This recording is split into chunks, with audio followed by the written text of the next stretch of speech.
Во Владикавказе открыли книжный магазин «Печать Осетии». Это удалось сделать по инициативе медиагруппы «Терские ведомости» при поддержке Комитета по делам печати и массовых коммуникаций Республики и издательства «ИР».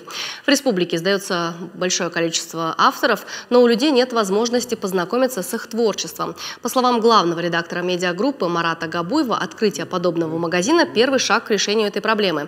На витринах представлен широкий ассортимент книг как на остинском, так и на русском языке, сказки, стихи, романы, книги об истории Осетии и биографии выдающихся представителей нашей республики. Также в магазине представлены канцтовары и аксессуары с национальной символикой.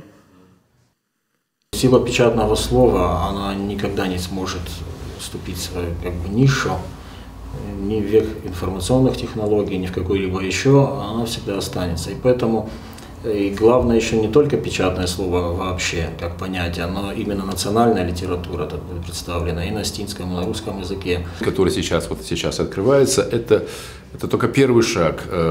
Есть еще намерение на проспекте Мира открыть, там тоже помещение уже практически уже выделено, и будем и там открывать, потому что надо распространять осетинскую книгу. Наше издательство издает хорошие книги, очень хорошие книги, которые должны доходить до людей.